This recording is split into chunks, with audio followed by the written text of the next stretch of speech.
ये वीडियो केवल एजुकेशनल उद्देश्य के लिए है। निवेश से पहले अपनी रिसर्च या किसी फाइनेंशियल एक्सपर्ट से सलाह जरूर लें। तो और अब हमारे साथ सुशील केडिया जुड़े हैं, केडियानोमिक्स के फाउंडर। उनसे समझते हैं कि अब उन्हें इस समय बाज़ार का टेक्सचर कैसा लग रहा है और इन सब पर बातचीत करते हैं। Sushil ji, good morning. सबसे पहले तो मार्केट की बात करते हैं, क्योंकि लग रहा है कि 8वां दिन हो गया आज, मार्केट लगातार लोअर हाई और लोअर लोज बना रहा है। ये टेक्सचर कब तक चलेगा निफ्टी का? हालांकि बैंक निफ्टी ने आज थोड़ा आउट परफॉर्म किया है। देखिए, अगर जब आदमी का मन व्यथित हो बाजार में, तो हम क्या करते हैं मैं आपको बताता हूं सोचने का तरीका। अज्यूम करो आपकी पोजीशन 0 है। अज्यूम कर, नेचुरल बात है, घटता बाजार है, सबका मन चल रहा है बेच दे। अब यहाँ चार्ट को एनालाइज करो, 0 पोजीशन के साथ यहाँ बेच के कमाने का चांस है क्या? बेच के पूरा फंसने का चांस है। 100-200 पॉइंट की बात अलग है। तो हम निफ्टी पे ट्रिगर करेंगे कॉल जिस दिन ये ऊंचा बंद दे देगा। वो आज भी हो सकता है, आज के रोल ओवर के बाद कल भी हो सकता है। तो निफ्टी बैंक निफ्टी अपनी पहले ही बात हो चुकी है, रेगुलर पैटर्न्स को फॉलो नहीं करेंगे। वो फिबोनाची का 61% देख लिया, ट्रेंड लाइन देख लिया। निफ्टी और बैंक निफ्टी बड़े आड़े तिरछे मूवमेंट्स करेंगे, थप्पड़ मार मार के बार बार पैसे लेते रहेंगे।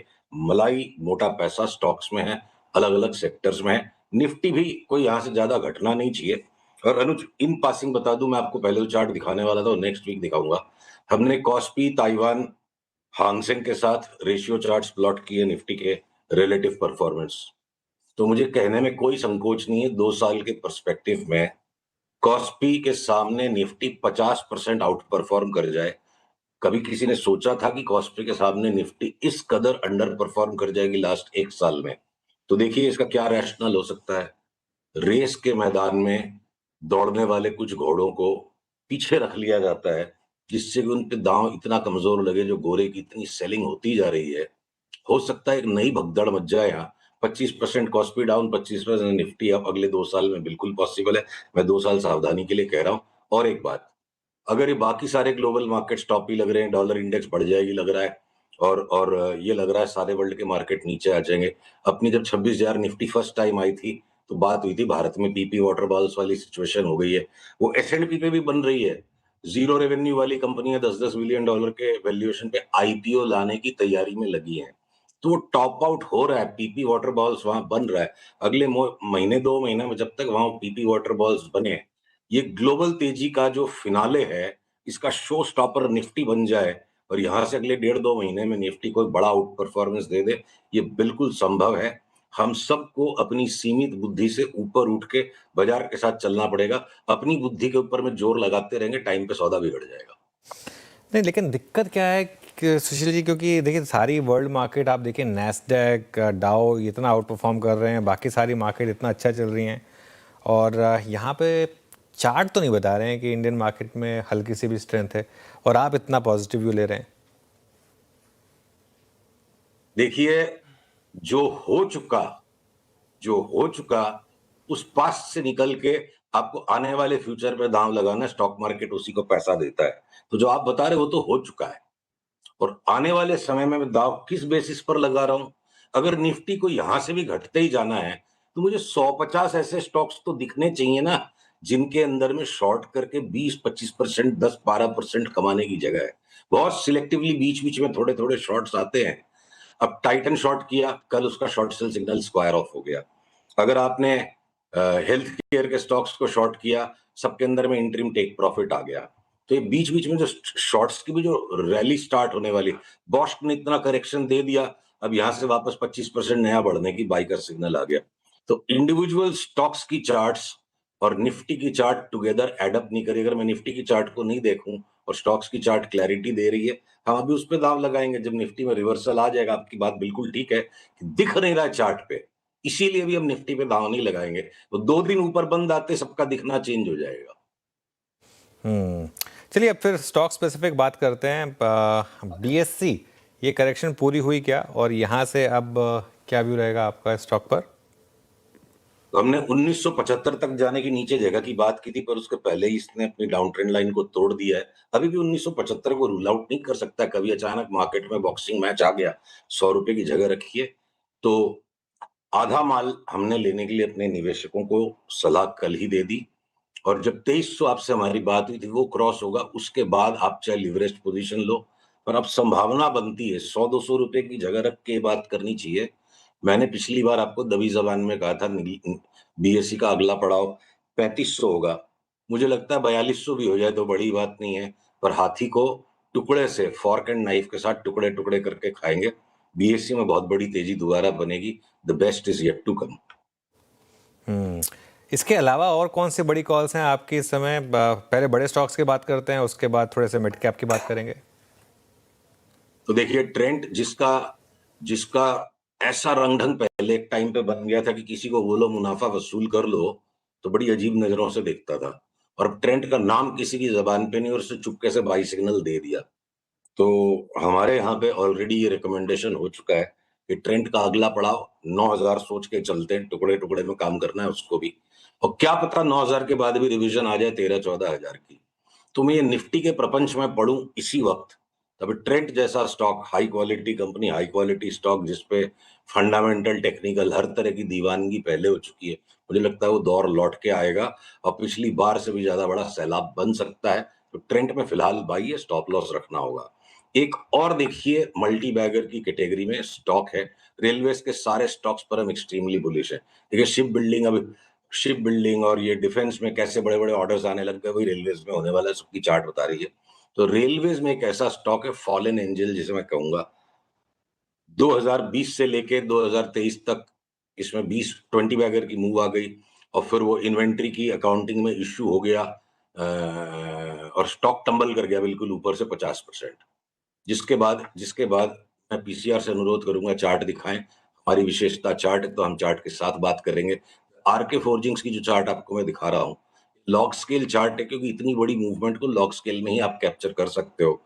जो अटोनमेंट होना था स्टॉक के इन्वेस्टर्स का वो हो गया, और प्रमोटर ने अकाउंटिंग मिसहैप पे या मिस डिमीएनोर पे अगर 2100 रुपए के भाव में खुद को वारंट लिख दिए, इसलिए 2100 की फोरकास्ट नहीं, इंडिपेंडेंट चार्ट पे फोरकास्ट है।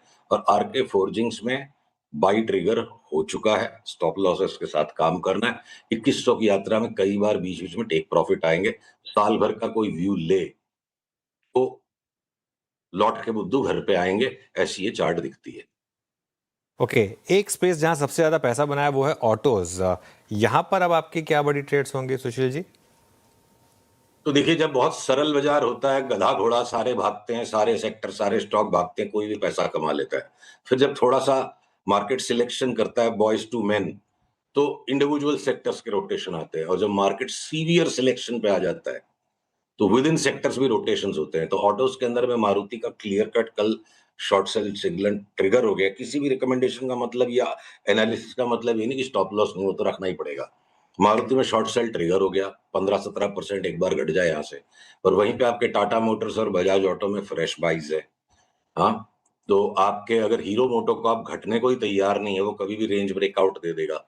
तो ये दो ऑटो के two wheeler stocks, Tata Motors जो लगाड़ रहा है, और for what ever concerns and worries थोड़ा बहुत दबा हुआ रह गया, वो आई थिंक बिहाइंड वो साइबर अटैक का इशू बिहाइंड द बैक है। तो ये 3 बाइज हैं, एक मारुति में इस वक्त शॉर्ट सेल है, और अगर एंसेलरीज को भी मैं साथ में इंक्लूड करूं, बॉश में भी एक 25% की बाई का सिग्नल है। ओके, चलिए, तो ये इस समय कुछ आपके लिए ट्रेड्स। कोई और इंटरेस्टिंग स्टॉक्स जो अच्छे लग रहे हैं यहाँ पर चार्ट्स पर? और एक ट्रेंड पे मैं थोड़ा सा इंटरेस्टिंग था, आप सीधा डबल का कॉल ले रहे हैं, उसके अलावा 1.5x का भी कॉल ले रहे हैं, और इतना बड़ा व्यू। तो मुझे ऐसा है, हमारा कुछ भी नहीं है। कई लोगों को बड़ी आपत्ति होती है 50% ऊपर 50% नीचे कैसे बोलता है। अपने अहंकार को रख दो वेस्ट पेपर बास्केट में। बाजार का मूड है, बाजार अलग अलग फेजेस में अलग अलग चाल की देगा। कभी बाजार डबल डबल की भी चाल देता है और कभी बाजार 10% की चाल देता है। तो हमारा काम है अपने आप को जीरो करो, और जो बाजार की चार्ट बताती है उससे अपने माइंड को ट्यून अप करो। तो कोई आश्चर्य, कोई विस्मय, कोई निराशा का कोई मतलब ही नहीं, किसी इमोशन की कोई जगह नहीं है। तो हम तो, कोई डर नहीं है, कोई भय नहीं है। जो चार्ट बोलती है हमने आपको बोल दिया। वो कैसे क्या स्टोरी बनेगी, वो स्टोरी बेस्ड विश्लेषकों का काम है, स्टोरी के नरेशन का काम जब आएगा तब होगा। और बहुत सारे इंटरेस्टिंग स्टॉक्स है, कोई लिस्ट की समस्या ये है, स्कैरसिटी की समस्या नहीं है, abundance has become a problem. अगर आज ब्लिस जीवीएस में एक बाई सिग्नल आ गया, सोना बीएलडब्ल्यू में बोलता हूँ डबल हो जाएगा। प्रमोटर का अंतर्ध्यान हो गया, कंपनी में इतनी सारी स्क्वाबल्स हैं, बट बहुत रॉक सॉलिड मैनेजमेंट। और एक्चुअली प्रमोटर तो सामने सिर्फ एक फेस बच रहा था, वर्ल्ड के सब बेस्ट इन्वेस्टर्स इसमें लगे हुए हैं, जिनके टॉप मैनेजमेंट में भी लोग हैं। चार्ट बहुत बढ़िया है सोना बीएलडब्ल्यू की। हाँ, तो अगर मैं ओला इलेक्ट्रिक के अंदर, हमने निचले स्तर से जब घूमा था, सिग्नल पकड़ा था, पर अपने इन्वेस्टर को बोला था हम हायर बॉटम पे काम करेंगे, वो हायर बॉटम बन गया। अब यहाँ से 100 रुपए तक की चाल अगर ओला इलेक्ट्रिक में शुरू हो चुकी है, तब उस पे चलेंगे। निफ्टी की परवाह कैसे करें इस पे? अगर मैं देखूं पॉलीकॉप में मान लो शॉर्ट है, अब साथ में कल हमारे यहाँ पे कैथोलिक सीरियन बैंक में बाई आ गया। ये bank of Baroda, PNB, SBI को छोड़ दो, सारे पीएसयू बैंक्स में बड़ा परकप है जो आज आपको स्क्रीन पे दिख रहा है। तो मार्केट के अलग अलग हिस्से अलग अलग काम कर रहे हैं, और ऐसे में फार्मा को सबने एक बार में राइट ऑफ कर दिया कि ट्रंप ने ये कर दिया वो कर दिया, सब अंडरस्टूड और बिल्ट इन है। सन फार्मा का ऑलरेडी जो करेक्शन होना था इतने दिन में हो गया। अब एनी टाइम इसमें भी 20% की बाइंग का सिग्नल आएगा।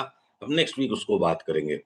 ऑयल इंडिया लिमिटेड, ओएनजीसी, ये क्रूड ने एक बार जो जंप अप मारा 64 के ऊपर, अब थोड़ा सा सॉफ्ट हुआ है। ये क्रूड में कोई स्पाइक आ गया जोर का, जो $100 की चाल का हम इंतजार करें। ये ऑयल इंडिया लिमिटेड और ओएनजीसी लेने ही नहीं मिलेंगे। तो यहाँ इन्वेस्टर बन करके जो काम करे इंडिविजुअल स्टॉक्स में, और ओवर इन्फ्लुएंस नहीं हो इंडेक्स से, तो काफी पैसा है बाजार में। और ज्यादातर बाई साइड में है, शॉर्ट सेलिंग ईगो है। 12-15% मिल जाएगा, किसी टाइम 20% मिल जाएगा, पर बट ज्यादा पैसा और ज्यादा स्टॉक्स अभी भी लॉन्ग साइड पे हमें दिखते हैं।